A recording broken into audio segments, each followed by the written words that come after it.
Donc nous allons reprendre les travaux avec cette première table ronde des acteurs. Table ronde présidée par Monique Leclésio, vice-présidente du Conseil général, animée par Claire Lelièvre, journaliste pour le magazine L'Esprit Village, sur comment maintenir et créer les conditions qui favorisent les échanges intergénérationnels et les liens autour des services de la culture et du sport. Voilà, Claire, la parole est à toi pour cette première table ronde bien entourée, avec plein d'acteurs de terrain des Côtes-d'Armor. Mais il en manque un. Ah si, le voilà. Donc, table ronde, effectivement, autour de cette question, comment favoriser les échanges intergénérationnels et les liens, pour faire un peu plus court que la grande phrase que nous a livrée Sylvie. Vous ne m'entendez pas? Bon, alors je vais demander à la technique, si vous pouvez... Voilà, parce que si j'hurle, je vais pas y arriver jusqu'au bout. Donc cette table ronde est sous la présidence de Monique Leclésio, vice-présidente du Conseil général en charge de l'agriculture, du partenariat territorial et de la recherche et de l'innovation. Donc comment favoriser ces échanges intergénérationnels et ces liens dont on a déjà beaucoup parlé en introduction. Comment y a-t-il des lieux qui favorisent ces échanges et ces liens? On va en parler tout de suite. Comment fonctionnent-ils? Comment peuvent-ils se développer? Peut-on créer de nouveaux lieux pour favoriser ces liens? Alors pour alimenter nos débats, sont réunis autour de moi des acteurs qui au quotidien animent des lieux de rencontre et d'échanges qui existent déjà dans le département et qui vont témoigner de leur activité. Juste à mes côtés, je vais vous les présenter. Marie Dilasser qui tient le café tabac épicerie de Saint-Gelvin. Maurice Boissière qui se trouve ici, qui est président du stade Pleudiennais, le club de football de Pleudien. Denis Coursol, avec les moustaches, que vous avez peut-être vu ce matin dans Ouest France, qui tient et anime le café Théodore à Loquemo. Il est accompagné d'Hervé Guidou, qui est à ses côtés, qui est le président de l'association Tohu-Bohu, avec laquelle plein d'activités se déroulent au café Théodore notamment. Et puis à mes côtés, Alain Serradin, qui est chargé de production et de diffusion au sein de la compagnie Galapia Cirque. Donc tous vont nous parler du quotidien, de leur structure ou de leur lieu. Mais avant de venir à leur rencontre, pour découvrir ces lieux, je vous propose de revenir sur les rencontres citoyennes qui se sont tenues en mars dernier dans 6 territoires du département et qui ont été animées par Sylvie Le Calvez. Et Sylvie, comment se sont passées ces rencontres? Quels sont les enjeux qui ont émergé et quels sont les éléments saillants qui ressortent de ces rencontres? Oui, donc je vous laisse en même temps vous réinstaller. N'hésitez pas à venir au premier rang, même si ça a démarré, tout ça. Le but, c'est que ce soit quand même convivial et un moment d'échange. Donc, voilà, ne vous privez pas des premiers rangs, je le disais tout à l'heure. En tout cas, pour ceux qui sont à la tribune, c'est vraiment beaucoup plus agréable d'avoir du monde là juste devant. Comment ça s'est passé? Ça s'est très bien passé. Merci Claire. Donc c'était en mars dernier. Et parmi vous, certains étaient à ces rencontres citoyennes. Qui était là? Oui, plein de mains qui se lèvent. Je ne sais pas si on les voit avec les caméras, mais en tout cas, il y a des mains qui se lèvent. Merci d'être venus pour justement ce bilan. On ne va pas faire un bilan complet des 6 rencontres citoyennes qui sont déroulées en Côtes-d'Armor, parce qu'on va prendre l'après-midi, et ça ne va pas aller. Claire, déjà, ne va pas être contente du tout. Donc, on va faire très vite et juste donner les principaux enseignements, sachant qu'après, vous pourrez tout trouver sur le site internet du Conseil général, et notamment dans le cadre du site qui est dédié à cette opération ruralité. Et puis, pour éviter d'être trop long aussi, on vous a mis des panneaux juste derrière Claire, là-bas. La ruralité, c'est quoi? Qui reprennent les principaux éléments aussi de production de ces rencontres citoyennes. Donc les chiffres sont présentés, les enjeux, les différents mots qui sont revenus autour du thème de la ruralité. Ça va m'éviter d'être trop longue en introduction parce que j'ai promis à Claire que je ne dépasserai pas 10 minutes.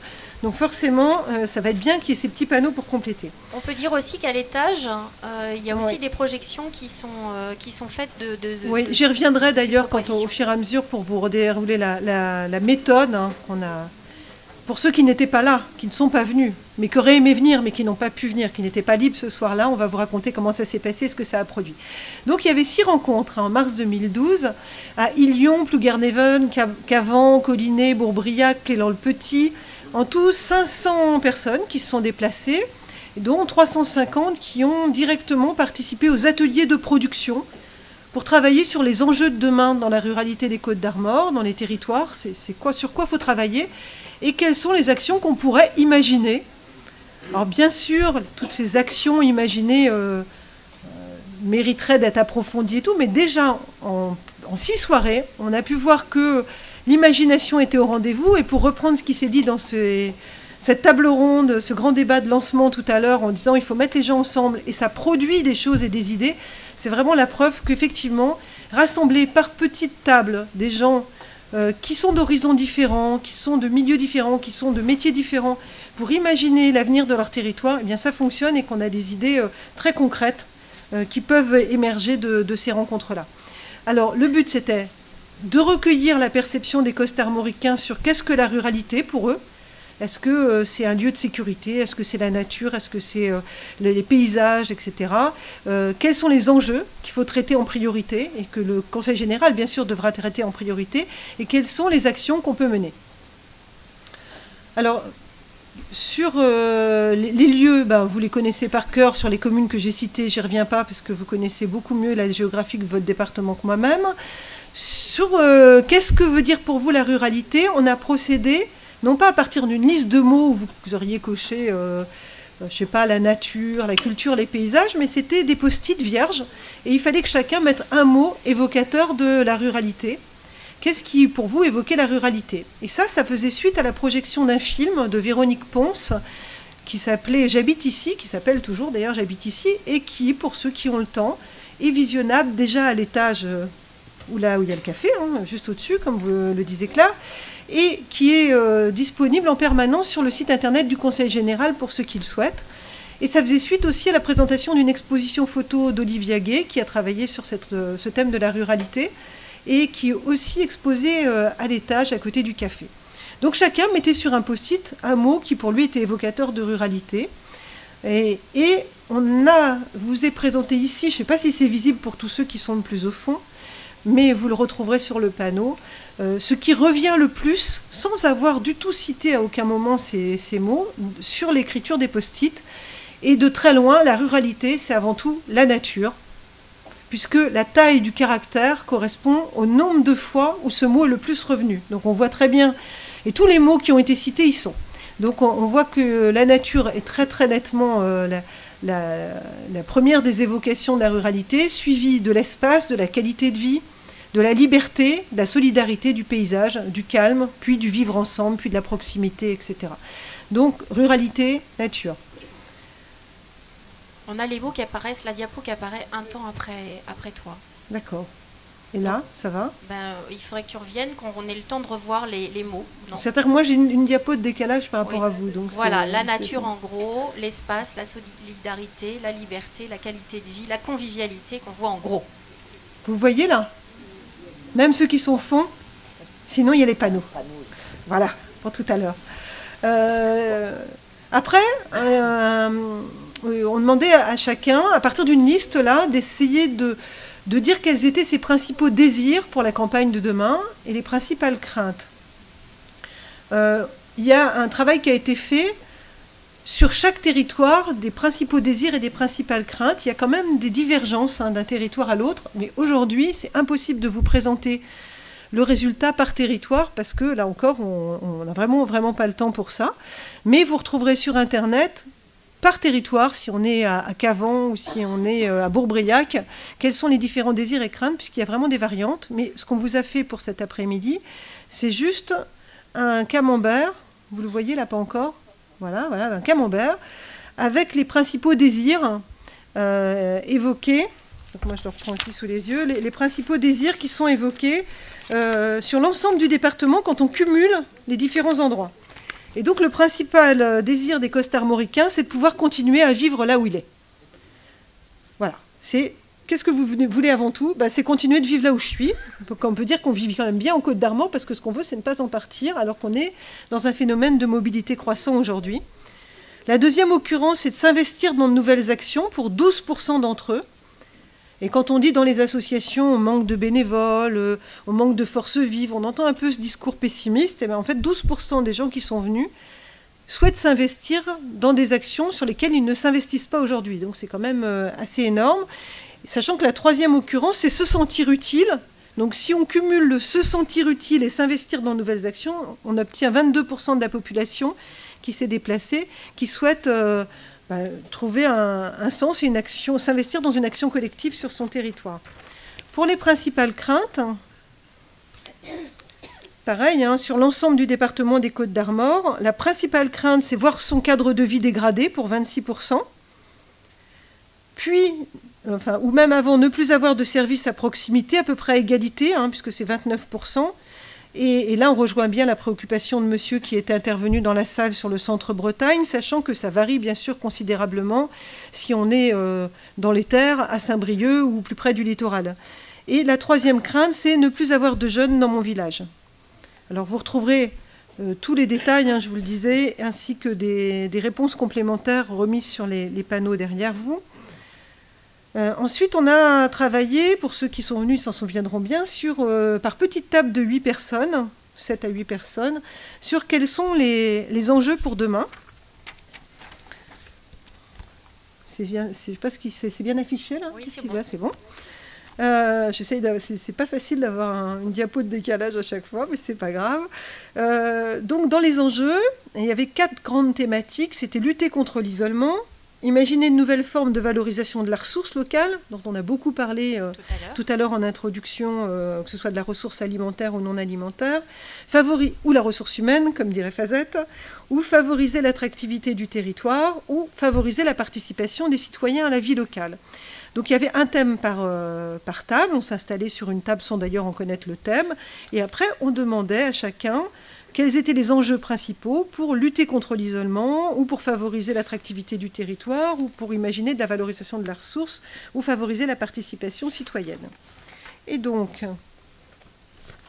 le grand gagnant est, alors, pour la lutte contre l'isolement, la chose la plus importante, et de façon assez considérable, qui a été choisie, c'est de favoriser les services, suivi, mais d'assez loin, de favoriser la vie culturelle, mais on peut aussi comprendre que dans les services, il y a une partie de culture, mais c'est plus large que ça, et favoriser le transport.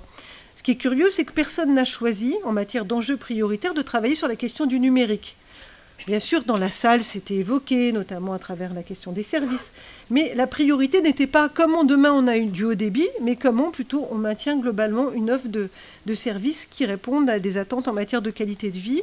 Mais le numérique n'arrivait pas en premier dans les préoccupations lors de ces rencontres. L'élément suivant, c'était la valorisation de la ressource locale. 5 fois est revenu l'enjeu prioritaire de développer une économie alimentaire de proximité, puis une seule fois de favoriser la fabrication de produits locaux non alimentaires, et une fois aussi de valoriser les ressources humaines. On n'a pas eu, pendant ces débats, d'enjeux à poursuivre, à travailler sur la production d'énergie renouvelable locale, même si on sait que ça émerge dans certains territoires. On parlait du Mené tout à l'heure, mais peut-être parce que c'est tôt et que la priorité, c'est, comme on le disait aussi dans la table ronde de lancement, les besoins primaires à satisfaire, et l'économie alimentaire de proximité fait partie de ces besoins. Pour l'attractivité du territoire, un gros enjeu, c'est promouvoir le territoire et ses offres d'activité et préserver la qualité de vie. Et en ce qui concerne la participation des citoyens à la vie locale, favoriser des projets collectifs sur le territoire, renforcer la place des citoyens dans la vie locale, améliorer la connaissance des initiatives sur le territoire et enfin, plus globalement et plus fréquemment, favoriser le dialogue. Et on voit bien ce besoin de dialogue, y compris dans cette journée d'aujourd'hui où vous venez nombreux et où vous dites on peut ensemble essayer de trouver des solutions nous-mêmes pour notre avenir et se prendre en charge. Alors, quelques éléments saillants de ces rencontres, forcément c'est partiel, c'est la prépondérance de la notion d'intergénération. 19 fois ont été citées, donc sur tous les territoires, cette notion de travail en intergénérationnel, alors que jamais ça n'avait été soufflé dans la méthode d'animation. C'est-à-dire que même jamais le mot n'avait été suscité. Et 19 fois est revenue sur chaque table la nécessité de travailler au niveau intergénérationnel, alors qu'il n'y avait pas de suggestion dans les grilles. Et la récurrence, bien sûr, de la notion de service public et de service d'intérêt général, on l'a vu tout à l'heure avec la prise de parole dans la salle.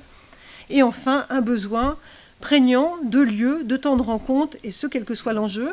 Et c'est face à ce besoin prégnant de lieux, de temps de rencontre, que a été organisée cette table ronde qui va se dérouler animée par toi, Claire, en disant, voilà, il y a besoin de ça, approfondissons déjà aujourd'hui, lors de cette rencontre, ce thème de la question des lieux. Quels lieux, pourquoi faire, et est-ce qu'il n'existe pas déjà des choses sur le territoire?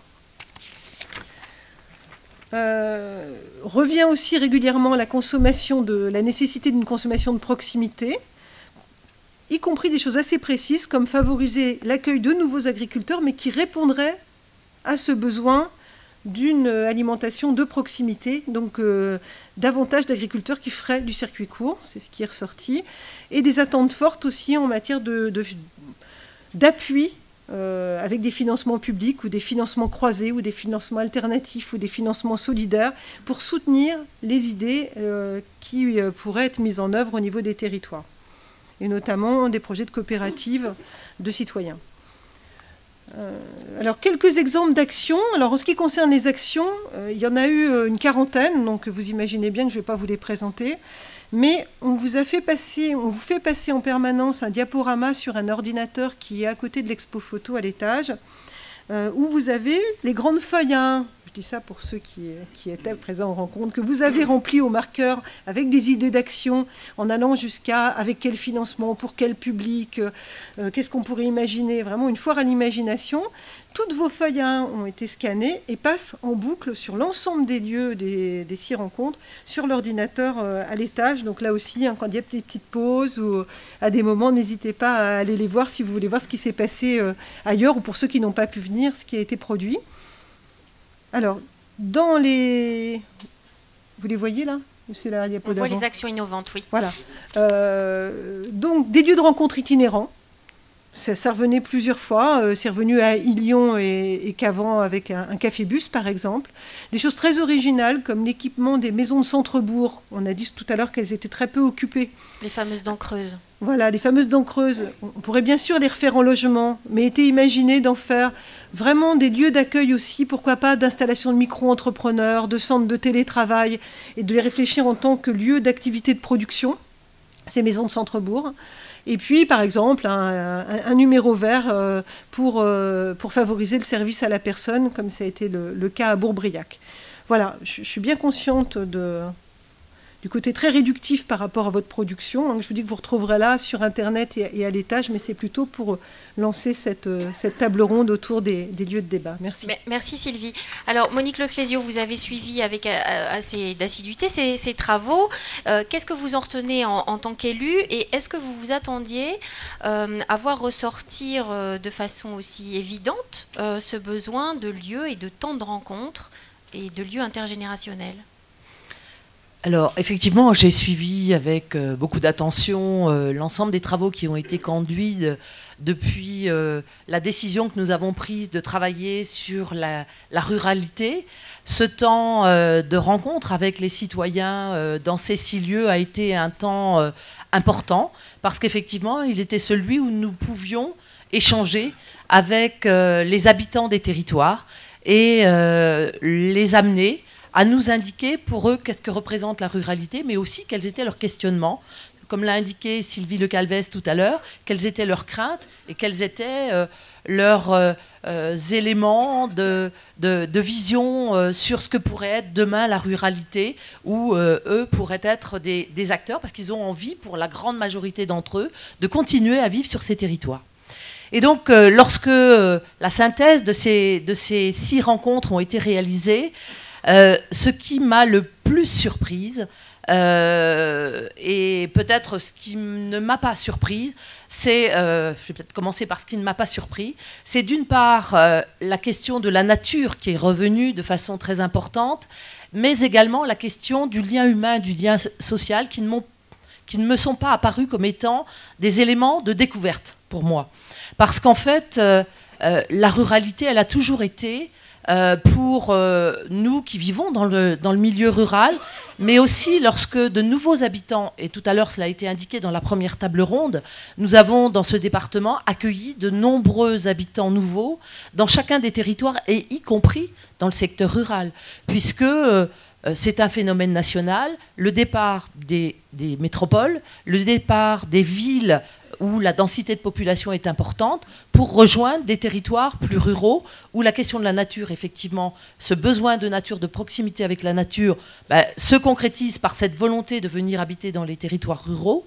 Mais un autre élément qui nous est rapporté par la population qui a décidé de venir habiter dans les secteurs ruraux après avoir habité en milieu urbain, c'est la question du lien humain et du lien social. Donc je n'ai pas été surprise par cet élément de solidarité, cette convivialité qui est une aspiration très forte, parce que ça faisait partie aussi des éléments de distinction de la société rurale qui a occupé l'ensemble de la France et de la Bretagne et des Côtes-d'Armor jusqu'à la moitié du XXe. Ce que je voudrais, là où j'ai été beaucoup plus surprise, c'est notamment lorsque, dans les actions concrètes, la demande ou la proposition de lieu de rencontre a été formulée par une grande partie de ceux qui ont participé à ces ateliers. Parce qu'il me semblait, en tant qu'élu, habitant les territoires ruraux ou habitant les territoires urbains, nous avions construit un certain nombre de lieux, soit à l'initiative de collectivités locales, soit à l'initiative d'acteurs associatifs, soit à l'initiative d'acteurs privés, des lieux dans lesquels la rencontre est possible. Quand les collectivités locales ont aménagé, construit des salles polyvalentes, des salles culturelles, ont des salles associatives qui correspondent à ces lieux de rencontre. Nous avons dans chacun des villages des cafés. Certains n'en ont plus, mais c'est peut-être ceux-là qui ont demandé un café itinérant. Mais nous avons des cafés qui sont des lieux de rencontre. Nous avons des épiceries qui peuvent être des lieux de rencontre. Nous avons la sortie de l'école qui peut être un lieu de rencontre entre parents. Il y a un certain nombre de lieux qui existent. Et c'est là que ça m'a beaucoup plus interpellée, d'avoir à nouveau une interpellation sur la mise en œuvre de nouveaux lieux. Et je me suis demandé si finalement cette question, elle était une question de lieu physique, ou si elle n'était pas une question plus immatérielle de susciter des dynamiques locales qui permettent ces rencontres-là. Donc c'est peut-être un des éléments sur lesquels nous allons pouvoir débattre, parce que la question est peut-être plus de celle de la dynamique locale, qui a été évoquée tout à l'heure dans la première table ronde. C'est la co-construction, c'est le partage de projets collectifs, qui est peut-être une attente forte. Parce que lorsque la convivialité est évoquée, je crois que c'est peut-être la capacité à pouvoir se rencontrer, à échanger pour construire des projets collectivement. Et tout à l'heure, ce qui a été indiqué, dans la richesse des territoires, dans travailler sur les ressources, c'est sans doute d'imaginer collectivement, de produire collectivement, d'expérimenter collectivement, d'innover collectivement. Et c'est peut-être ça qui nous a été sollicité au travers de ces ateliers. Et je crois que c'est important aussi qu'on puisse partager avec les intervenants de la table ronde sur effectivement comment ils ressentent les choses à leur niveau, avec les initiatives qu'ils ont prises, qui, à mon avis, sont des lieux où l'échange est possible. Merci. Alors on va voir effectivement qu'il y a déjà des lieux qui existent de fait dans les villages et que ce sont des opportunités justement pour se parler, pour se voir, pour s'écouter et pour peut-être se parler de demain, comme on l'évoquait tout à l'heure. Je vais vous demander de passer le micro à votre voisin, oui, Maurice Boissière, donc, qui est président du stade de Pleudy-Henney depuis 5 ans, mais vous en êtes membre depuis 1967. Alors c'est un club de football qui compte près de 300 licenciés. Les clubs de foot, c'est justement des lieux qu'on imagine comme étant associés presque à la vie de chacun des villages. Est-ce qu'il y en a toujours autant des clubs de foot ? Il y en a peut-être un petit peu moins dans les Côtes-d'Armor, mais enfin il y a encore un tissu assez important de clubs de foot. Je crois qu'il y en a encore près de 200 sur les Côtes-d'Armor. Alors, le Stade Pleudiennel, lui, il résulte de la fusion de deux clubs. deux clubs. Quel public touche-t-il et en quoi, justement, ce club de foot est un lieu de rencontre et d'échange entre les générations et entre les habitants d'un même territoire? Bon, c'est vrai que le club de foot, comme dans toutes les communes, est un lieu de rencontre pour ceux qui partagent la passion du football, bien entendu. Et c'est certainement intergénérationnel parce que on va commencer peut-être par les enfants, mais ce sont les parents qui jouent, qui aiment le foot, et aussi ceux qui ont joué dans le passé, donc qui sont des grands-parents, qui ont pris de l'âge, quoi. C'est vrai que le mot principal que j'ai entendu déjà plusieurs fois dans les intervenants précédents, là, le mot convivialité. Et c'est un mot fort qui est certainement un des mots que l'on utilise, qu'on voit se développer dans nos clubs. Nous organisons un tournoi Europoussin de niveau international depuis quelques années. Et nous avons mis au centre de ce tournoi, donc de l'objectif, 3 mots, respect, fair play et convivialité. Et c'est vrai que quand je regarde tous les thèmes qui sont abordés là, dans la ruralité, c'est vrai que la convivialité, c'est un élément très important. Et on réussit, mais dans tous les clubs, hein, c'est pas simplement chez nous, c'est dans tous les clubs, on réussit à développer cette convivialité. Alors, avant de parler de l'Europoussin, sur l'activité du club de manière plus directe, vous avez combien d'équipes et du coup, on parlait de près de 300 licenciés. J'imagine que ça veut dire aussi des encadrants et du coup, des gens de générations différentes qui se retrouvent sur le stade. Tout à fait, puisque je suis un exemple, puisque j'ai près de 65 ans. Mais c'est vrai que dans l'encadrement du club, donc il y a une trentaine de dirigeants. Donc, on a dit qu'il y avait 300 licenciés. Donc, des encadrants, il y a une dizaine d'éducateurs qui ont été formés. Et puis, donc, la plupart sont bénévoles, sont tous bénévoles. Hein. Si quelques-uns ont une indemnité, c'est pour les défrayer de leurs frais d'essence. Hein, mais autrement, ce sont que des bénévoles. Et donc, il y a un mélange à l'intérieur du club entre des jeunes et des moins jeunes. Il y a combien d'équipes ? Alors en équipe, il y a 4 équipes seniors, une équipe loisirs, donc ce sont des seniors mais qui jouent le vendredi soir. Et on a une équipe en U17 qui joue en promotion d'honneur, 2 équipes en U15, dont une en promotion d'honneur, et autrement l'école de football qui compte plus de 150 enfants et qui vont de l'âge de 6 ans à 13 ans. D'accord, et donc voilà. Vous touchez donc des gens dès 6 ans, oui. Et jusque pour les seniors 45-50 ans. Il y en a qui jouent encore en loisir, qui ont près de 60 ans, oui. D'accord. Alors, vous êtes organisateur de l'Europoussin. Dites-nous plus sur cette manifestation. Et là aussi, en quoi cet événement qui a lieu le premier week-end de juin, en quoi c'est là aussi un lieu de rencontre et un lieu de croisement entre les générations sur le territoire. Voilà, donc c'est un lieu de rencontre parce que nous accueillons 48 équipes de 10 enfants, 8 enfants plutôt, plus 2 éducateurs. Donc ces enfants viennent de l'étranger, il y a 8 équipes qui viennent de l'étranger, de plusieurs pays étrangers. Il y a 16 clubs de première division qui nous envoient leur équipe. Donc ce sont des enfants qui ont 10 ans, on les appelle les U10, hein, ils ont moins de 10 ans. Et nous avons voulu que ces enfants-là soient accueillis dans les familles. On aurait pu les mettre tous ensemble dans une grande salle, ou s'arranger sur plusieurs salles. Or, nous avons voulu les mettre dans les familles. Donc, les enfants sont accueillis 2 par 2 dans des familles différentes.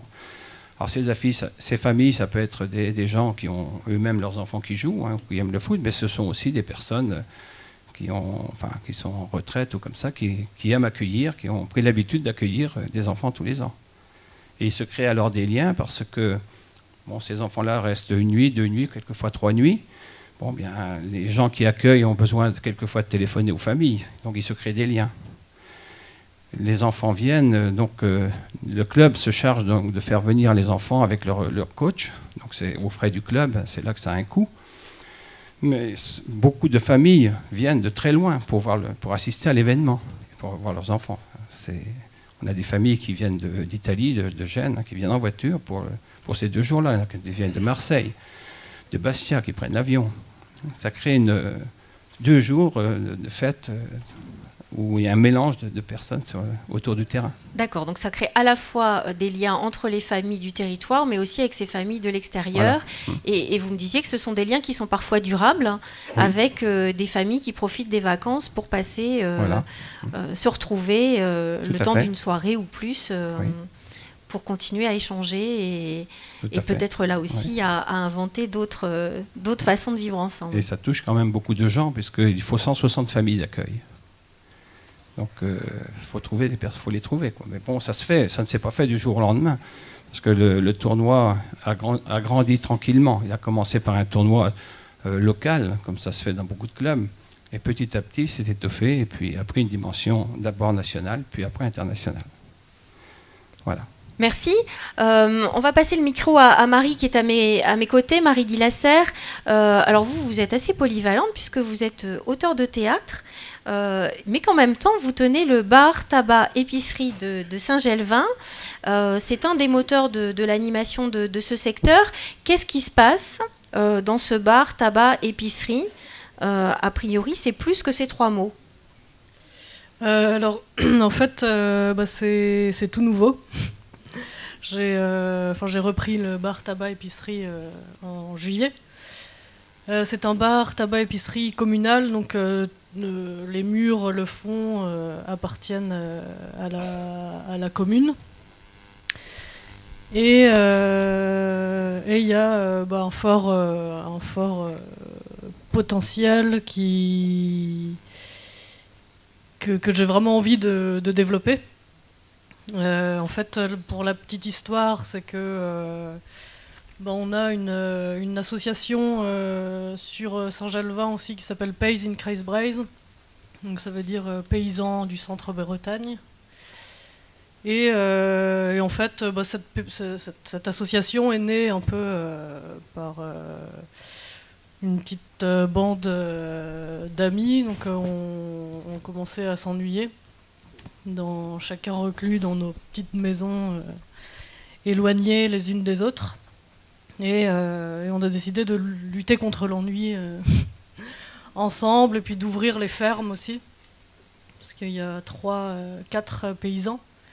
Et du coup, c'est vrai que les fermes, les champs sont des lieux où les voitures passent sans s'arrêter. Et donc, voilà, on trouvait intéressant d'ouvrir le métier. Et je crois que moi je crois pas mal à ce qui a été dit avant, c'est que c'est vraiment à la population de se réapproprier le territoire aussi. Donc il n'y a pas que, c'est vrai que les élus peuvent nous appuyer pour nous offrir des lieux, etc. Mais c'est vrai que ça suffit pas. Enfin, il y a aussi comment on habite un lieu. Je crois que c'est vraiment la question qui vient après et qui n'est pas forcément pensée quand on fabrique, justement, quand on construit ces lieux-là qui de temps en temps restent assez froids et assez... voilà, comment les gens peuvent se l'approprier et puis mettre leurs traces sur les murs assez blancs et neutres quand ça vient d'être fait. Et voilà, donc moi un peu le truc, c'est ça qui m'intéressait dans cette reprise du bar tabac épicerie. Alors précédemment, il avait une orientation assez foot, parce que celui qui tenait le lieu était passionné de foot et donc accueillait beaucoup les footballeurs. Vous lui avez donné une autre tonalité qui correspond à votre personnalité et à celle des gens qui vous entourent. Concrètement, qu'est-ce qui se passe? Tout est encore à inventer, mais c'est vrai qu'avant c'était le football, et c'est vrai que ça draine beaucoup de personnes, et justement sur le lien intergénérationnel, je trouve que c'est vraiment important, et c'est quelque chose que j'essaye de reconstruire, parce que moi, le foot, c'est vrai que je connais, c'est pas vraiment ma culture, et je connais pas, donc je fais pas. Enfin, je laisse à ceux qui connaissent. Et moi là, j'essaye de développer un peu comment dire, des animations culturelles, comme des concerts. Mais aussi, je me dis, le bar, c'est vraiment un lieu, le genre de lieu où on refait le monde, mais sans vraiment réaliser ce qui est dit. Donc je crois que je vais lancer un truc aussi, c'est celui qui dit le fait. C'est aussi comment, voilà, dans un lieu où partent les idées, comment voilà, les faire se réaliser. Donc c'est un petit challenge que je vais donner aux clients. Et donc sinon, il y a un club de billard, il y a un club d'échecs avec donc des soirées qui sont dédiées à ce type d'activité. Vous faites aussi des ateliers théâtre? Ouais, alors voilà, comme il y a des amateurs d'échecs qui viennent au bar, ben on a mis des échiquiers et puis on s'est dit, bah, tiens, le mardi, les joueurs d'échecs auront de la place auront leur place, comme le club de billard a sa place le vendredi. Et j'ai aussi, je vais monter un atelier théâtre le jeudi, parce que dans ce bar, tabac, épicerie, il y a vachement de place. Donc on peut investir. Bon, et vous me disiez aussi que vous aviez sollicité les gens du village pour collecter des articles qui avaient été faits sur ce lieu, justement, ce café. Ça, j'imagine que c'est l'occasion pour plein de générations de croiser des informations sur ce que ce lieu a apporté à la commune. Ouais, alors ça, c'est un peu le même principe. Moi, j'ai pas vraiment sollicité, mais j'ai demandé une photo du bar d'il y a 20 ans pour voir un peu comment c'était. Et la personne m'a ramené un tas de classeurs avec toutes les coupures de presse de Saint-Gelvin, donc la commune où se situe le bar tabac épicerie. Et il m'a dit, bah tiens, ça peut intéresser des gens. Et tiens, d'ailleurs, tu devrais faire une soirée projection. Et je lui ai dit, bah tiens, d'ailleurs, pourquoi ce serait pas toi qui l'organiserais avec tes copains, parce que tu connais mieux. Voilà. Et donc, bon, peut-être qu'il y aura un petit atelier de choses comme ça. Et puis d'ailleurs, j'ai regardé je vais pas essayer de faire court aussi. J'ai regardé ces photos et c'est assez édifiant, justement par rapport au passé, donc, parce que les premières coupures sont de 84. Et c'est énorme de voir toutes les associations qu'il y avait, tout le monde qu'il y avait dans ces associations. Et c'est vrai que le nombre de gens mobilisés pour des choses à but non lucratif se réduisent d'année en année. Et du coup, voilà, je crois que le but d'un lieu comme ça, c'est d'essayer de relancer ça, mais par l'initiative des gens qui occupent ce café.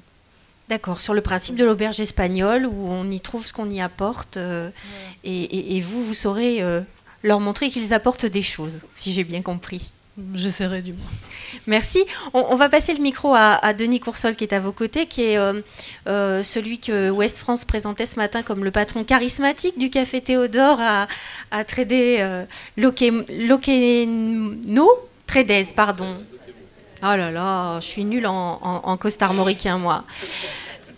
Donc si j'ai bien compris, le café il est niché dans la campagne du port de Loquemo et que lui aussi pratique l'auberge espagnole. Vous proposez avec l'association Tohu-Bohu dont le président est à vos côtés plein d'activités en fait qui se déroulent dans le café Théodore et qui sont ni plus ni moins que ce que les gens veulent bien y apporter. Oui, c'est un petit peu ça. Je voudrais juste te dire, donc le café il existe depuis 5 ans. Donc au départ j'étais tout seul et au bout de 2 ans il y a toujours quelque chose qui revient régulièrement, c'est qu'est-ce qui légitimise le fait dans un café qui est un lieu public mais qui est aussi un lieu commercial de pouvoir faire de l'animation. Au nom de quoi, au nom de qui? Parce que c'est souvent des retours qui nous reviennent en disant vous, café, qu'est-ce qui vous autorise à faire de l'animation, à gagner de l'argent là-dessus? Parce que si vous faites de l'animation, c'est bien sûr uniquement pour gagner de l'argent, on le sait. Donc c'est pour ça qu'au bout de 2 ans, et puis parce qu'à force de faire des animations, on a commencé, enfin, c'est difficile de porter un projet tout seul, et puis c'est aussi un manque d'ouverture. Donc, c'est créé l'association Tohubohu, qui au départ sont, on peut dire des clients. Enfin, c'est des amis, mais c'est au départ des clients, et qui à partir de là, donc, ont monté une association qui maintenant aide, donc justement à cette programmation du café, mais aussi en dehors du café, hein, mais du café, de programmation musicale, de cinéma, de différentes activités, de propositions qui viennent d'ailleurs pour la plupart du temps au départ d'intervention de clients qu'on rencontre, qui viennent une fois, ah vous faites ça, ben moi j'aime le cinéma, j'aimerais faire du cinéma, est-ce qu'on ne pourrait pas faire telle activité sur le café, et les choses s'enclenchent comme cela. Et c'est en ce sens que le café il a un lieu important, un lieu qui permet à des gens d'avoir un espace où réaliser des projets qu'ils n'ont peut-être pas ailleurs. Voilà. Alors concrètement, dans le café, si j'ai bien compris, on trouve un coin lecture où vous avez déposé des livres de voyage, parce que ça, c'est votre passion à vous. Mais du coup, il s'y passe plein d'autres choses. Alors un peu comme Marie, qu'est-ce qu'on peut trouver au Café Théodore? Est-ce que là aussi, c'est des concerts, du billard? Quelles sont les spécificités? Vous avez bien dit que ça évoluait. Et du coup, par quoi avez-vous été surpris et qui s'est déroulé dans le café? Disons qu'il y a deux sortes d'interventions.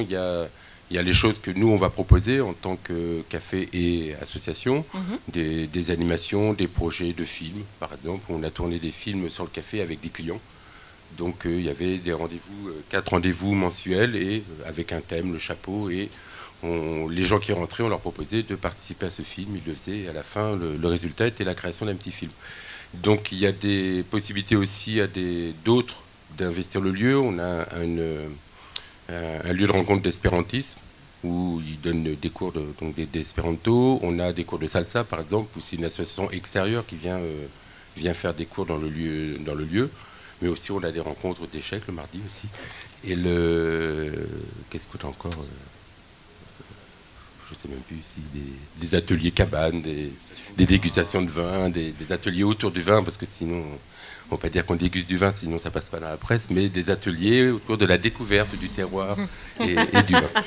Et voilà, enfin entre autres. Hein, donc. Et puis chaque fois, c'est suite à des rencontres qui se passent avec des personnes qui viennent et qui disent tiens, moi j'ai envie de faire ça, est-ce qu'on pourrait le faire ici, quoi. D'accord. Alors, Hervé Guidou, vous êtes donc président de l'association Tohubohu. Pourquoi investir ce lieu-là? Qu'est-ce que vous y trouvez? Et en quoi, là encore, c'est un lieu de rencontre, d'alimentation qui vous guide et vous fait vivre? Parce que, si j'ai bien compris, vous y croisez aussi plein d'autres gens.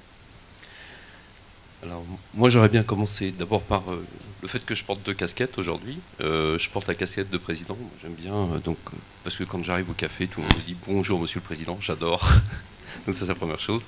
Mais on est tous au sein de l'association, tous des bénévoles. Donc je porte une autre casquette. Je suis paysan boulanger. J'occupe aussi le terrain, le paysage. Autrement. Et ce qui, moi, me guide depuis très très longtemps, enfin ce qui nous guide là où on est implanté, c'est un peu ce qui a été soulevé un petit peu là, durant ces échanges, c'est la notion de la réappropriation. Moi, c'est ce qui m'intéresse depuis le début, c'est-à-dire comment nous, on se réapproprie ce qui nous appartient, c'est-à-dire la terre, les moyens de production. Donc on a travaillé nous sur la réappropriation des terres en constituant un GFA par exemple, un groupement foncier agricole, donc qui nous a permis de racheter des terres en commun que nous on exploite aujourd'hui. Denis a des parts, on est 74 à avoir des parts au sein de ce groupement. On a travaillé donc de la même façon sur la réappropriation des énergies, puisqu'on a mis en place un lieu qui est autonome en énergie. On a travaillé sur la réappropriation des semences, c'est des sujets aussi d'actualité, donc sur la réappropriation des semences. Pour moi, c'est la logique de fond. Et c'est vrai que quand on avait fini le boulot, on allait boire un coup au Café Théodore.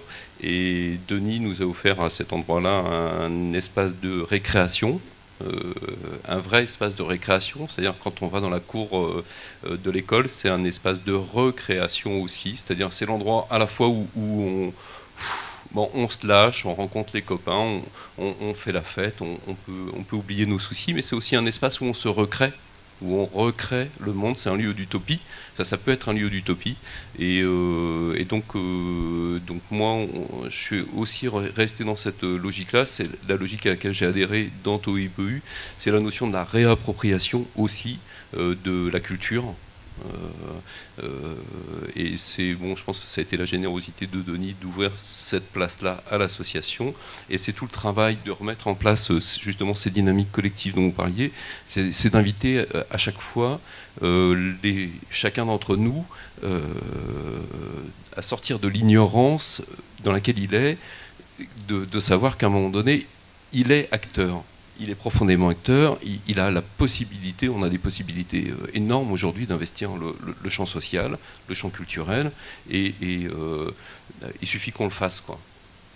Il suffit qu'on le fasse, et c'est à nous. Et donc là, on a la possibilité d'inviter par exemple des artistes, de leur proposer à manger. Donc chacun d'entre nous un jour peut rencontrer un artiste parce qu'il lui a préparé son plat, il va manger avec lui, il va passer avec lui une partie de la soirée, il va rencontrer un autre univers, il va y avoir un espace de partage.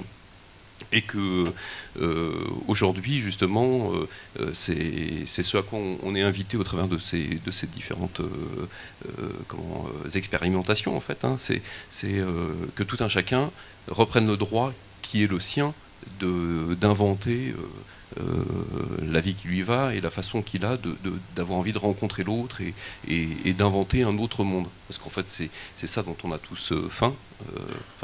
Alors je sais pas, mais c'est ça dont on a tous faim, c'est l'utopie oui. Et, réalisée. Voilà. Et vous rejoignez tout à fait les propos de la table ronde d'introduction, hein, où justement il s'agissait de laisser inventer les habitants leur territoire, leur quotidien, et on est effectivement complètement dans cette dynamique. Je vais vous prendre le micro pour le donner à mon voisin, Alain Serradin. Alors vous animez un lieu itinérant, justement, ça fait partie des propositions qui ont été faites par les Costarmoricains, décidément, qui ont participé à la démarche. Donc ce lieu, c'est un chapiteau qui est animé par deux compagnies, en fait, la compagnie Galapia Cirque et Pétaouchnok. Alors concrètement, donc vous itinérez à travers le territoire, et comment se transforment en fait ces rencontres avec chacun des territoires sur lesquels vous arrivez? Oui, alors donc avant tout, Galapia Cirque, c'est une association qui regroupe une vingtaine de professionnels, artistes, techniciens, membres d'une équipe administrative, une vingtaine de personnes au CA et une bonne soixantaine de personnes qui interviennent dans nos différents événements, un festival et un autre événement lié à la baie de Saint-Brieuc. Donc il y a trois grands secteurs dans notre association, donc liés à deux collectifs. Un premier collectif d'artistes qui fonctionne à partir d'un spectacle qui s'appelle Risque Zéro, et le spectacle tourne au niveau national et international. Donc ils reviennent d'une tournée en Argentine et au Chili. Un livre va être réalisé donc sur ce voyage et va être présenté au Café Théodore dans quelques jours. Donc voilà, les liens aussi avec nos amis. Et un deuxième collectif qui est lui lié davantage à un lieu, un chapiteau, donc un espace de rencontre, un lieu de partage, et un troisième grand secteur de notre association lié aux événements. Donc le collectif Pétaouchnok tourne au niveau régional avec une idée toute simple, c'est de partager un enthousiasme autour des arts du cirque et de partager des temps fraternels. C'est communiquer cet enthousiasme-là donc à des partenaires qui souhaitent, le temps d'une période de 15 jours à un mois, utiliser notre chapiteau comme lieu de spectacle, mais aussi comme espace d'expression divers, puisque l'intérêt de notre démarche, c'est aussi de ne pas intervenir exclusivement dans le domaine artistique, mais aussi d'ouvrir des portes dans d'autres domaines. Le chapiteau peut être utilisé pour un marché artisanal, ça peut être des anciens qui viennent taper une partie de belote pour changer un petit peu de la salle des fêtes, mais tout est prévu, tout est organisé avec nos partenaires. C'est-à-dire que préalablement, avant notre venue, avec notre chapiteau, nous rencontrons les partenaires locaux, associatifs, individuels ou autres, et nous construisons un projet qui permettra à ces différents partenaires d'utiliser le chapiteau. Donc c'est un moment très très fédérateur qui permet à des personnes qui se croisent de temps en temps dans la commune mais qui ne se connaissent pas vraiment de participer à une action commune qui va durer le temps donc, de cette implantation. Avec aussi, là ça renvoie au foot et donc ce petit moment convivial d'après-match. Donc on a notre buvette bien évidemment pour que les acteurs puissent partager avec les spectateurs des petits moments, des petits commentaires sur les spectacles ou les prestations qu'ils ont vues. Alors, vous êtes, les artistes qui interviennent sont des artistes du cirque. Le cirque, c'est un moyen de rencontre ? Oui, alors la particularité, donc notre cirque, c'est un cirque sans animaux. On est plus dans le cirque actuel, donc un cirque qui s'inspire du cirque traditionnel, mais qui s'enrichit d'autres activités artistiques comme la danse, la musique, le théâtre. Et donc le cirque reste quand même très populaire. Il nous permet de rencontrer des publics très très divers. Donc ça reste aussi un public que les familles peuvent venir découvrir. Et c'est pour nous donc l'occasion de croiser des partenaires de différents âges. Et nous sommes amenés bien souvent aussi à travailler avec les foyers de personnes âgées, puisque notre idée, c'est de pouvoir partager des petits moments, que ce soit chez nous, on invite, mais on a aussi envie d'aller chez les gens. Donc c'est aussi ce type d'échange qui aujourd'hui d'ailleurs s'impose, parce qu'au départ, nos interlocuteurs privilégiés étaient les communes, donc nous rencontrions les élus locaux.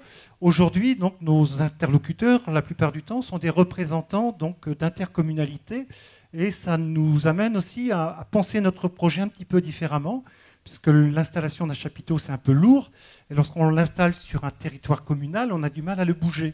Donc l'idée, c'est comment faire venir dans ce chapiteau le plus de monde possible, comment croiser les gens, en allant de temps en temps, bien évidemment, à travers de petites formes que nos artistes peuvent proposer dans différentes communes, moins concernées, au départ, puisque le chapiteau n'est pas implanté chez elles, comment faire en sorte que toutes les communes d'une intercommunalité soient impliquées dans ce projet-là. Et c'est aussi pour nous un véritable enjeu aujourd'hui. Mais au départ, ce qui est essentiel, c'est de rencontrer une personne enthousiaste, que ce soit un élu ou un professionnel, pour que ce projet puisse, d'une part, être bien compris et puisse s'installer dans le temps, puisque bien souvent, il nous faut une bonne année de rencontres, de préparation, de réunions avec nos partenaires pour programmer pendant notre période d'installation avec notre chapiteau toute une série de manifestations. D'accord, et l'idée est bien de tisser des liens avec des partenaires locaux pour justement démultiplier en fait cet effet rencontre sur le territoire. Oui, puis la particularité aussi, c'est qu'au départ, comme nous sommes donc une compagnie de cirque, nous sommes dans l'itinérance, mais au fur et à mesure, les partenaires qui nous font venir souhaitent poursuivre l'aventure avec nous. Donc on ne l'avait pas trop prévu au départ, on était plus dans cette idée de rencontrer en permanence de nouvelles personnes, de découvrir des nouveaux lieux. Et là, les personnes rencontrées nous demandent de continuer à poursuivre l'aventure, de créer à nouveau, d'innover. Et donc pour nous, c'est un beau défi. Et on s'aperçoit aussi qu'aujourd'hui, au niveau de la culture, il y a une grosse réflexion aussi sur les lieux culturels. Donc il y a des collectivités locales qui pensent que les arts de la rue, les arts de la piste, et notamment avec les chapiteaux, peuvent être des bonnes réponses pour justement le développement de la culture. C'est-à-dire que le chapiteau aussi n'est pas un lieu institutionnel culturel. Il accueille peut-être plus facilement des personnes qui, de temps en temps, ont l'impression que les lieux culturels institutionnels ne sont pas trop faits pour eux.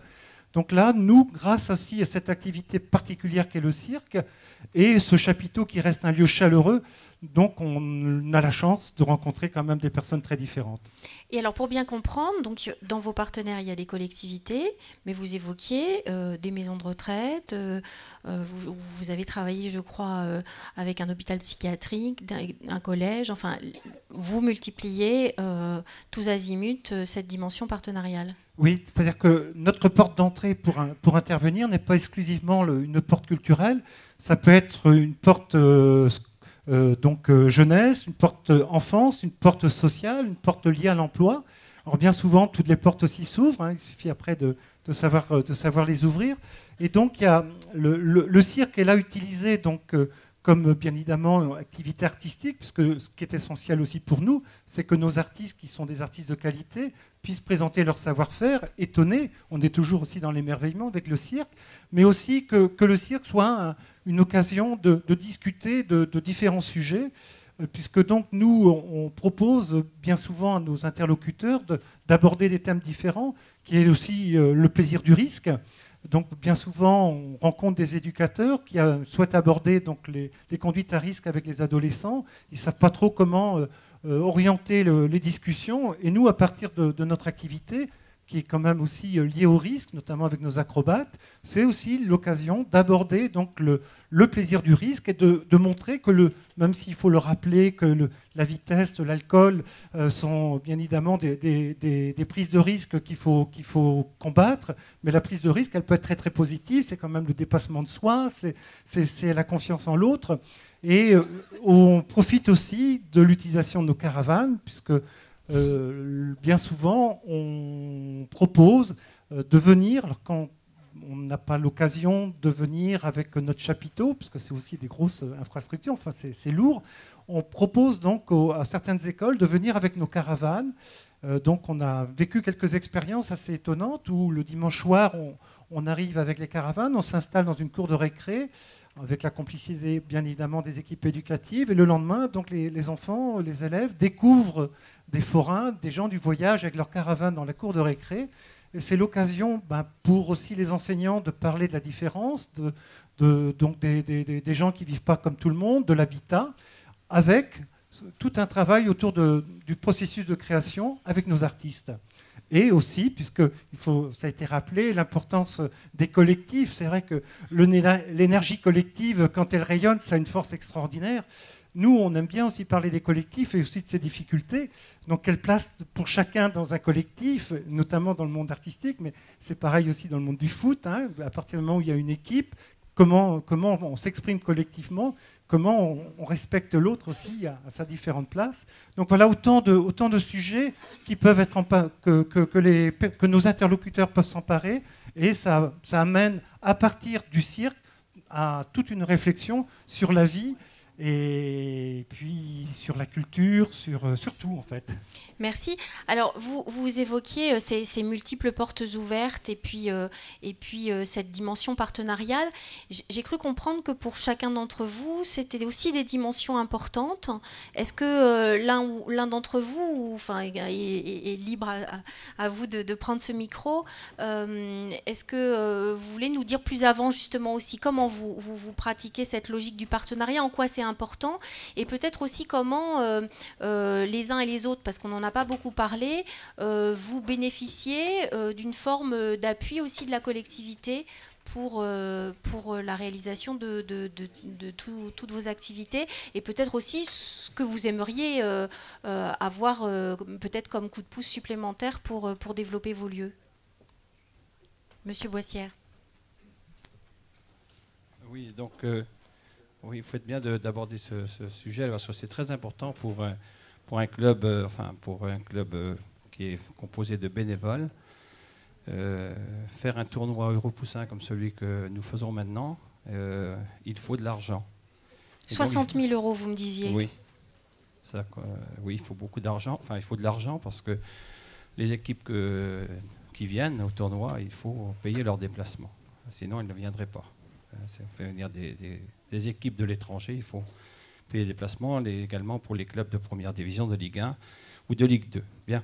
Donc il faut de l'argent. Et où trouver l'argent, puisque nous sommes une association et donc composée de bénévoles, et puis ce n'est pas les entrées du match du dimanche. D'ailleurs, les entrées sont supprimées, donc il n'y a plus d'entrée au match le dimanche, donc c'est pas là. Donc on a réussi au long des années à créer un tissu de relations avec des partenaires économiques. Sans eux, on ne pourrait pas faire ce tournoi. Donc, il y a environ 150 entreprises ou commerçants, artisans, etc., qui nous soutiennent en apportant de l'argent. Certaines entreprises plus que d'autres. Certains, c'est 50 € et d'autres, c'est 1 000 €. Mais il n'y en a pas beaucoup à 1 000 €, mais il y en a quelques-uns. Mais Voilà. Vous me disiez aussi que la collectivité a investi pour créer les conditions favorables au développement du club, à la fois à travers les vestiaires. Vous me parliez d'un stade. Voilà, tout à fait. C'est vrai que chez nous, on n'avait pas beaucoup d'espace de terrain. Hein, et puis on sait que le terrain, enfin le foncier maintenant aujourd'hui est quand même assez. Il faut le préserver. Et pour une structure comme la nôtre, il nous faudrait au moins 4 ou 5 terrains de football. Or, nous n'en avons que 2.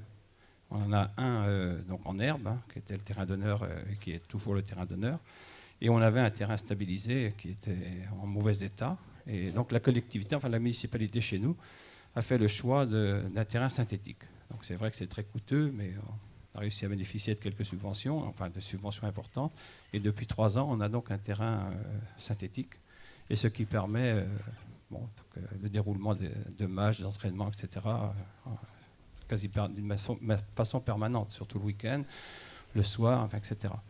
Donc ça, la collectivité a apporté aussi pour que le club puisse se développer. Et est un soutien et fondamental. Accueillir tous ces enfants. Monsieur le Président. Monsieur le Maire, merci. Donc nous, on fonctionne depuis la création de Tohu-Bohu.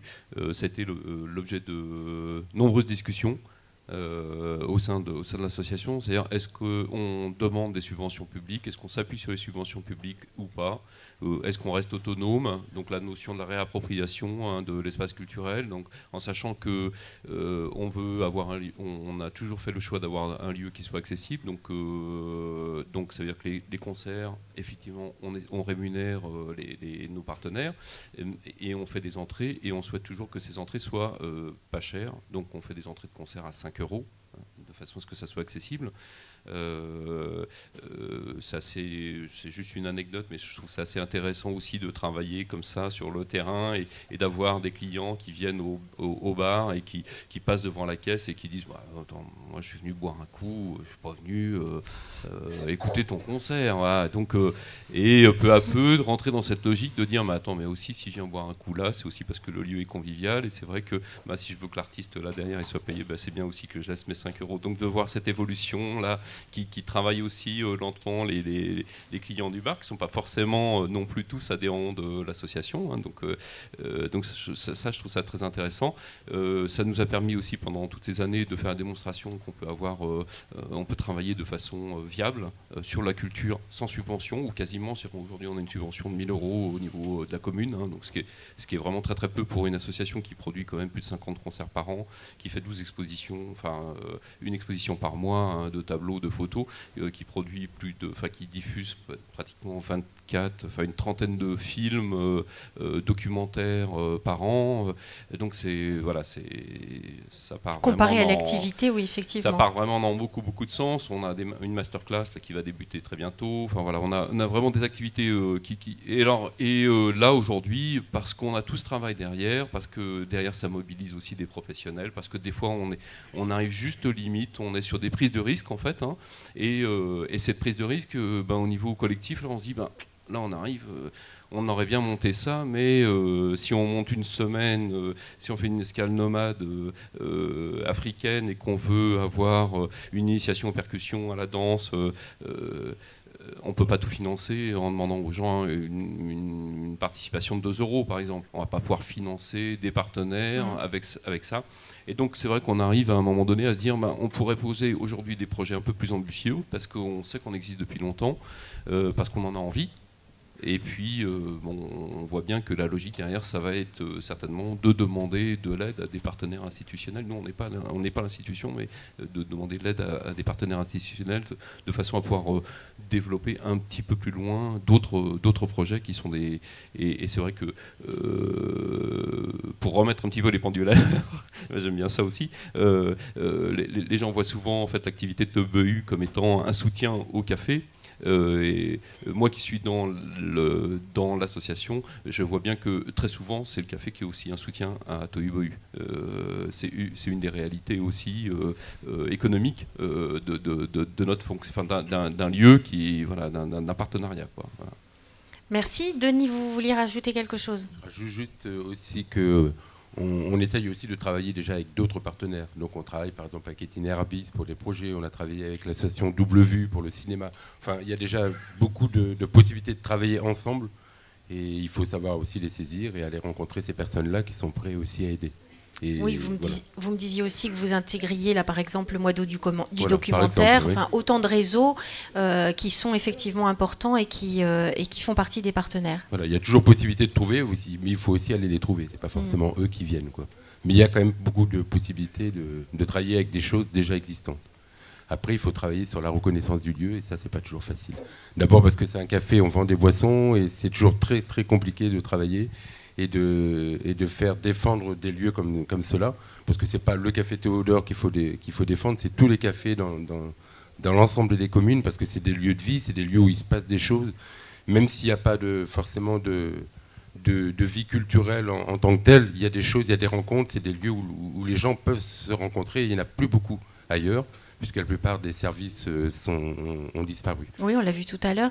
C'est peut-être d'ailleurs une transformation à faire dans l'esprit de chacun, de passer de l'idée du café lieu de boisson à un café qui a une dimension beaucoup plus vaste, comme vous venez de l'évoquer, qui est un café lieu de vie. Mais je pense qu'on a parlé tout à l'heure de territoires ruraux.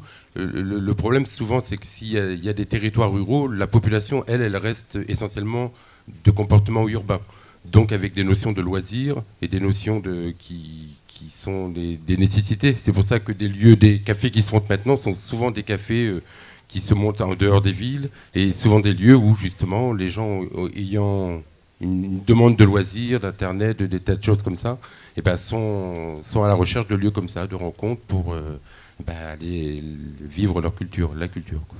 Merci. Marie, vous voulez ajouter quelque chose sur cette question ou on passe rapidement la parole à la salle, parce que je ne voudrais pas, même si l'heure tourne, vous priver du micro. Non, merci. Alors, le micro est à votre disposition si vous voulez réagir, poser des questions, rendre compte aussi peut-être de l'importance de lieux que vous fréquentez chacun sur vos territoires. Monsieur, alors Sylvie, est-ce que je peux t'embaucher? Si vous voulez bien vous présenter.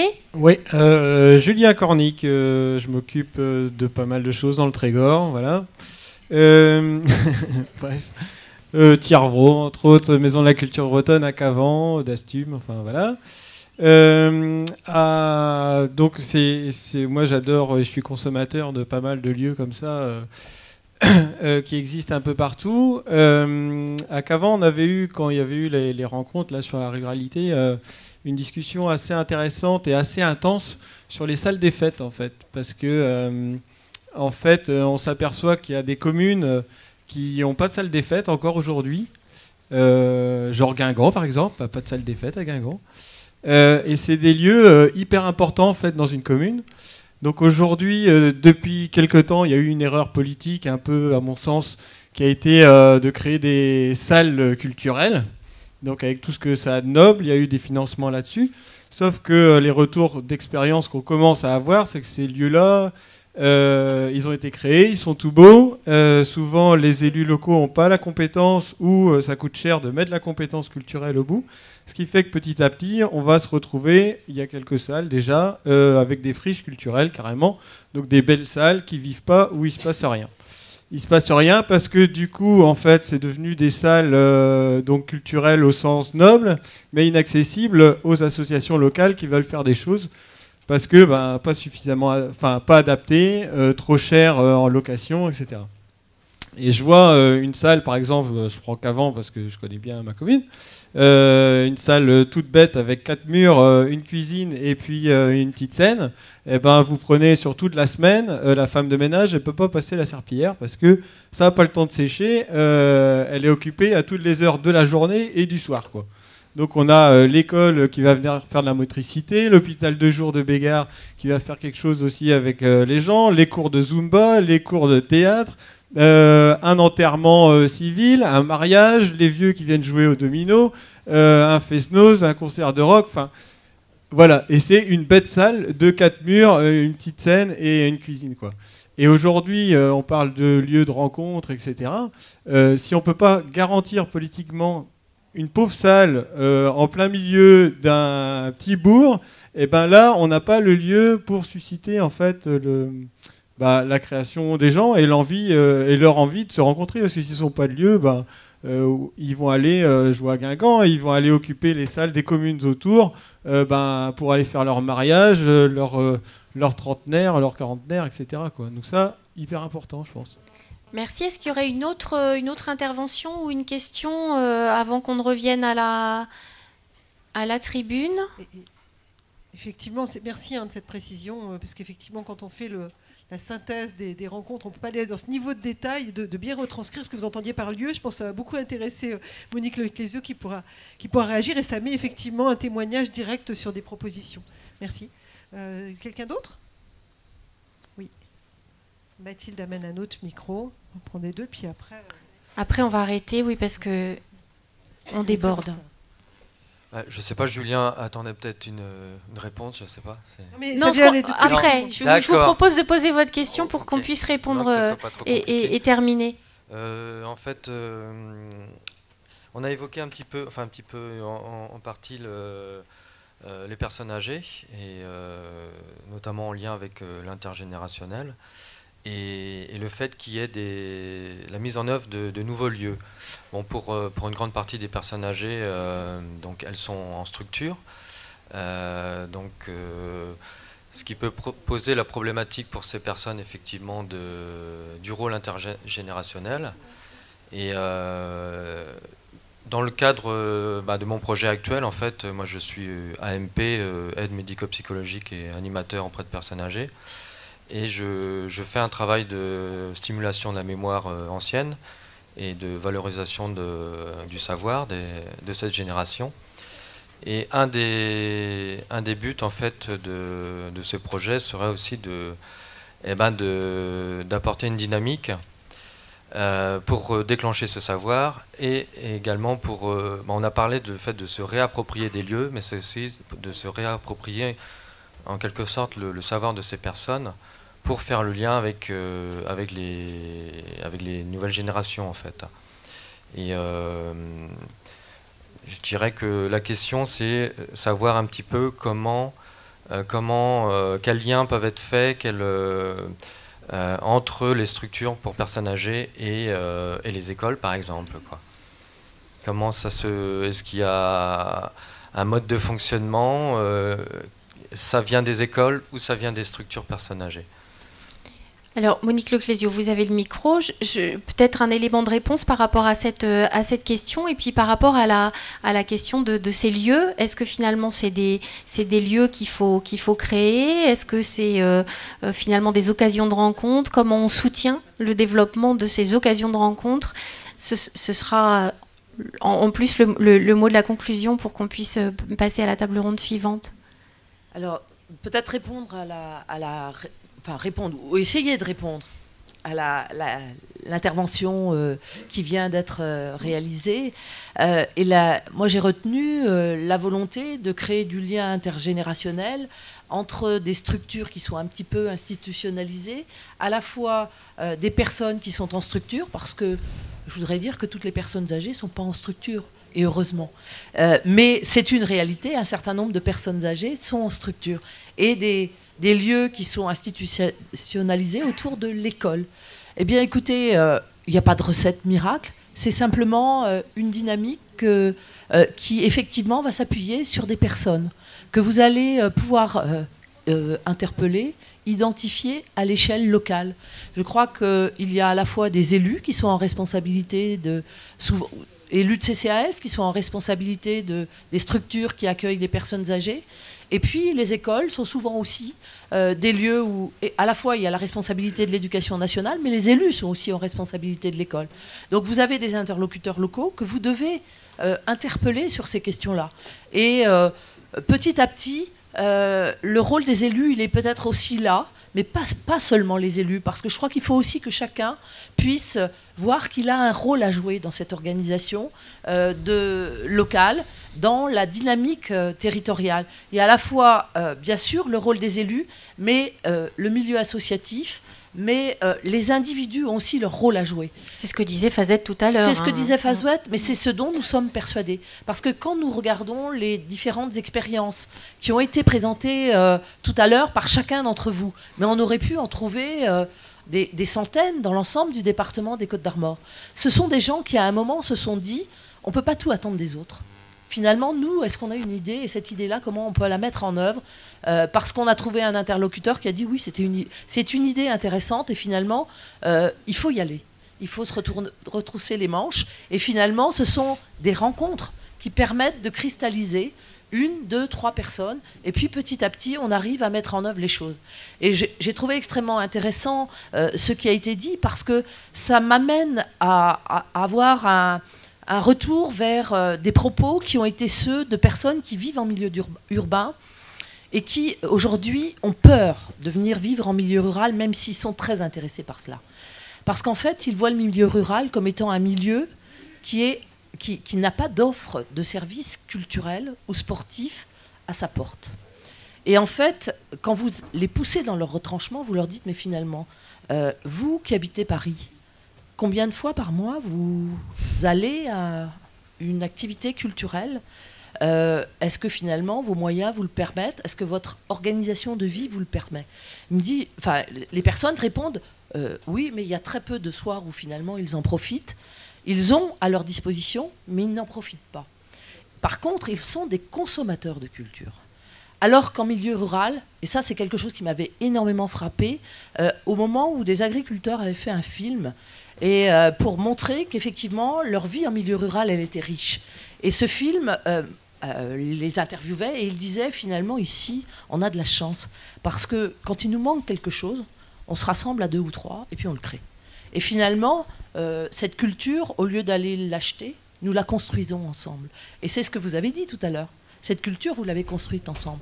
Et ces personnes terminaient leur interview en disant c'est la richesse que nous avons trouvée ici, c'est de pouvoir construire ensemble les services que nous n'avons pas forcément spontanément. Et donc ce qui veut dire que les collectivités locales sont, comme vous l'avez dit, là pour accompagner. Sur le plan moral, soutenir moralement les initiatives qui sont prises et pouvoir permettre peut-être par moments des cristallisations de personnes qui ont envie, qui ont une idée, mais qui ont besoin d'avoir un soutien sur l'idée, soutien moral, en disant oui, c'est une idée intéressante, il faut rassembler des gens pour pouvoir aller plus loin. Et puis, c'est également la possibilité de mettre à disposition un certain nombre d'investissements, et on parle là de lieux. Est-ce que dans chaque commune, il est indispensable d'avoir un lieu de rencontre? Oui, bien sûr. Ce lieu, est-ce qu'il doit être une salle polyvalente? Est-ce qu'il doit être une salle associative? Est-ce qu'il doit être un lieu privé? Vous l'avez montré tout à l'heure, ça peut être aussi un lieu privé qui peut être ce lieu-là. Donc le fait que Guingamp n'ait pas de salle associative, je suis persuadée que la ville en a, mais qu'elle ait une salle culturelle et que quelquefois pour une salle polyvalente, il faille aller dans la commune d'à côté, parce que moi je ne suis pas de Guingamp ni de ce secteur-là, mais je ne fais pas la différence entre Pabiu, Guingamp, tout est imbriqué, et pour moi c'est une agglomération, c'est une ville importante. Donc finalement, moi ça ne me surprend pas qu'on puisse aller un tout petit peu plus loin, à 1 ou 2 kilomètres, pour pouvoir effectivement trouver une salle qui correspond à l'activité.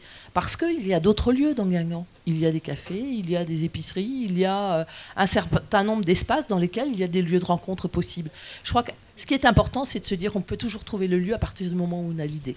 Alors effectivement, les collectivités locales peuvent apporter ce soutien moral. Elles peuvent aussi apporter des moyens d'accompagnement qui ne sont pas forcément très directement par la subvention, directe à la structure, mais tout à l'heure vous l'avez évoqué, les collectivités locales et notamment la collectivité départementale a mis en place des outils itinéraire bis que vous avez cité, qui est un outil qui a été mis en place par le Conseil général, mais c'est aussi l'association que vous avez citée sur le cinéma, qui est accompagnée par le Conseil général, parce que nous avons toujours considéré que le milieu associatif et la dynamique associative était une richesse dans ce département, et que pour nous, il était important de pouvoir la soutenir et faire en sorte qu'elle puisse animer les territoires.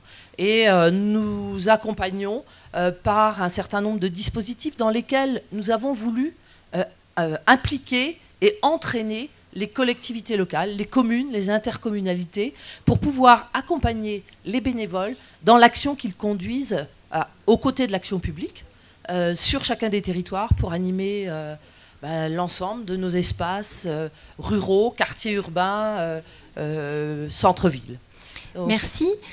Merci à tous. On va être obligé de conclure. Merci à tous pour vos témoignages. Je vous invite dans la salle, bien sûr, à discuter pendant la petite pause qu'on va faire avec l'ensemble des intervenants. Je vous invite surtout à aller fréquenter les lieux qu'ils animent et à fréquenter tous les lieux qui existent effectivement dans ce département et qui font qu'on peut inventer l'avenir. Merci à tous. On vous propose une pause de 10 minutes parce que malheureusement on a pris du retard sur le planning pour la prochaine table ronde sur la jeunesse. Merci.